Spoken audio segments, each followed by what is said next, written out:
Welcome to கலாஸ் கறிவேட். எல்லாரும் நல்லா இருக்கீங்களா? இன்னைக்கு நான் வந்து அருமையான ஒரு ரெசிபியுமா வந்திருக்கேன். அது என்னன்னா டிஃபன் சாம்பார் தான்.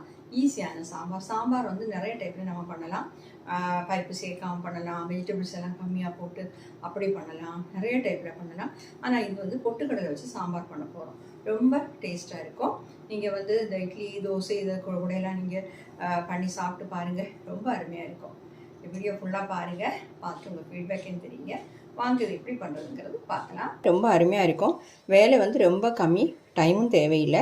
ஒரு 10 நிமிஷம் கூட நமக்கு தேவையில்லை. தோசை, இட்லி, ஆப்பம் எல்லாத்துக்கூடையும் சாப்பிட்றதுக்கு ரொம்ப நல்ல ஒரு காம்பினேஷன், நல்லா இருக்கும். நான் இன்றைக்கி இட்லி கூட தான் இதை வச்சு சாப்பிட போகிறேன். அப்போ வந்து இந்த வீடியோ ஃபுல்லாக பார்த்து நீங்கள் ட்ரை பண்ணி பார்த்துட்டு உங்கள் ஃபீட்பேக்கையும் தெரியுங்க. அது பாருங்கள், நான் வந்து இன்றைக்கி இட்லி கூட தான் இந்த சாம்பார் சேர்த்து சாப்பிட போகிறேன். இது வந்து கொஞ்சம் ஜாஸ்தியாக சேர்த்து சாப்பிடுங்க, அப்போ தான் நல்ல டேஸ்ட்டாக இருக்கும்.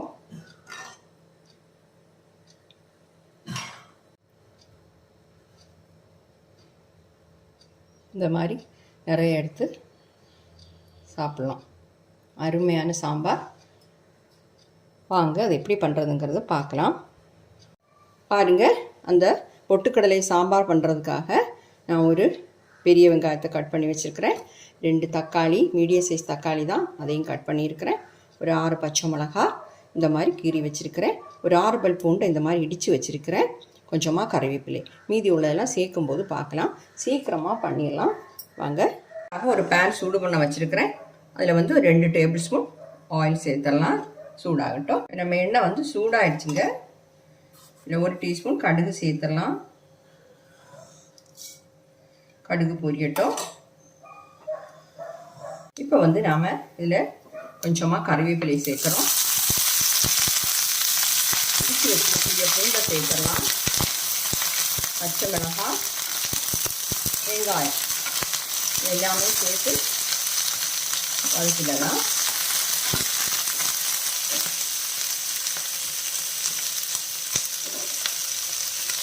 வதங்கட்டும்.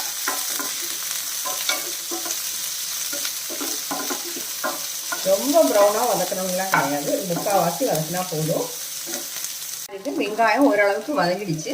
இப்போ வந்து இதில் தக்காளி சேர்த்துடலாம். தக்காளியும் சேர்த்து நல்லா வதக்கிடலாம். உப்பு சேர்த்துடலாம்.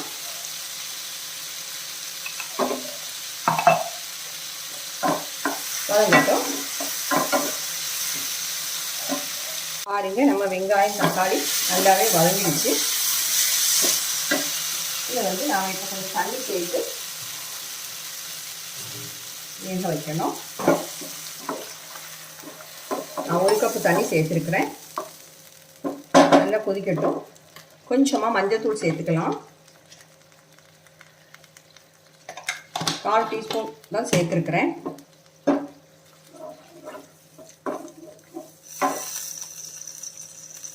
நல்லா கொதி வரட்டும்.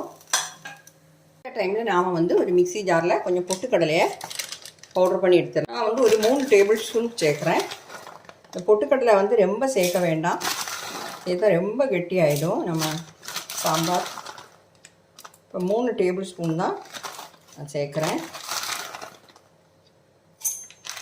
இது கூட வந்து 1 டீஸ்பூன் சோம்பு சேர்த்துக்கலாம். இதையும் சேர்த்து நல்லா பவுடர் பண்ணிடலாம். நல்லாவே பவுடர் பண்ணிட்டேன். உங்களுக்கு வேணால் இது கூட கொஞ்சமாக தேங்காய் ஒரு 2 டேபிள் ஸ்பூன் வேணாலும் போதும், அதையும் சேர்த்து அரைச்சி எடுத்துடலாம். அப்படியும் பண்ணலாம். நான் வந்து தேங்காய் சேர்க்கலை, நம்ம ரொம்ப ஈஸியாக பண்ணக்கூடியது தான். இதில் வந்து கொஞ்சம் தண்ணி சேர்த்து கரைச்சி வச்சிடலாம். பாருங்கள், நான் அது கூட 1 கப்பு தண்ணி சேர்த்து இந்த மாதிரி தண்ணியாக கரைச்சி வச்சுருக்கிறேன். வேற ஒரு பாத்திரத்தில் விட்டு வேணாலும் உங்களுக்கு கரைச்சிக்கலாம். கட்டி இல்லாமல் கரைச்சி வைங்க. இது வேணால் உங்களுக்கு மூடி வச்சு கூட வேக வைக்கலாம். பாருங்கள், வெங்காயம் தக்காளி எல்லாமே நல்லா வெந்துடுச்சு. இப்போ நாம் எடுத்து வச்சுக்கக்கூடிய இந்த பொட்டுக்கடலை அரைச்சோமே அதை இதில் சேர்த்துடலாம். டைம் கம்மி பண்ணி சேர்த்துக்கோங்க. சேர்த்துட்டு உடனே நல்லா கிளறி விட்டுக்கோங்க, இல்லைன்னா கெட்டி கெட்டி ஆகிடும்.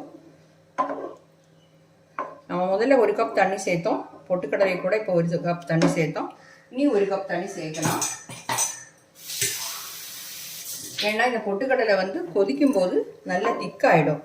அதனால் 1 கப் தண்ணி கூட சேர்க்குறேன். மொத்தமாக 3 கப் தண்ணி சேர்த்துருக்கிறேன். நீங்கள் வந்து இந்த டைமில் உப்பு டேஸ்ட் பண்ணி பார்த்துக்கோங்க.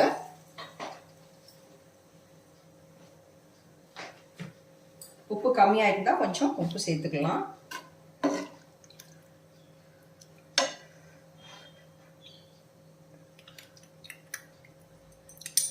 கொஞ்சம் வேணுங்க. நம்ம வந்து இது டிஃபன் சாம்பார் ஆனதுனால இதில் நாம் காஞ்ச மிளகாய் எதுவும் சேர்க்கலை, பச்சை மிளகாய் மட்டும்தான் சேர்த்துருக்குறோம். இது மட்டும் டேஸ்ட் சேர்க்கும்போது தனியாக ஒரு டேஸ்ட்டாகவும் இருக்கும். உங்கள் காரத்துக்கு ஏற்றாப்புல நீங்கள் பச்சை மிளகா சேர்த்துக்கோங்க. ஏன்னா சில பச்சை மிளகா வந்து பின்ன காரம் ஜாஸ்தியாக இருக்கும். அதனால் நீங்கள் அதை பார்த்து சேர்த்துக்கோங்க. இதை வந்து நல்லா கொதிக்க விட்டுடலாம். கொதிக்க விடும்போது ரொம்ப திக்காதுன்னு உங்களுக்கு தோணுச்சுன்னா கொஞ்சமாக சூடு தண்ணி சேர்த்து திருப்பியும் கொதிக்க விட்டு ஆஃப் பண்ணலாம். ஓகே, கொதிக்கட்டும். நான் வந்து இப்போ 1 டீஸ்பூன் சாம்பார் தூள் சேர்க்குறேன். 1 டீஸ்பூன் சேர்த்தா போதும். ஏன்னா நம்ம வந்து காரத்துக்கு பச்சை மிளகா தேவைக்கு போட்டிருக்கிறோம். கெட்டி இல்லாமல் நல்லா மிக்ஸ் பண்ணிக்கோங்க.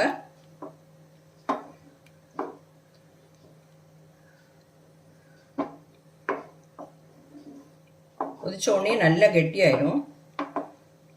நம்ம வந்து பொட்டுக்கடலை கம்மியாக தான் சேர்த்துருக்குறோம், ஆனாலுமே நல்லா கெட்டியாயிடும். அதான் நான் சொன்னேன் பொட்டுக்கடலை வந்து நிறைய சேர்க்க வேண்டாம் அப்படின்னு. 4 நிமிஷம் கொதிக்கட்டும். இந்த பொட்டுக்கடலையெல்லாம் சேர்த்தோம்னா அதோட பச்சை வாசம் எல்லாம் போகணும். அதனால் கொதிக்க விட்டுடலாம். இது வந்து கொஞ்சம் தண்ணியாக தான் இருக்கும், ரொம்ப கெட்டியாக இருக்காது இந்த சாம்பார். டேஸ்ட்டு பார்த்துட்றேன்.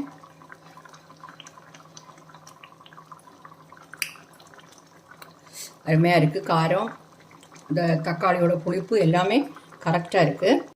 3 டம்ளர் தண்ணி கூட நான் ஒரு 1/2 டம்ளர் தண்ணி கூட சேர்த்தேன்.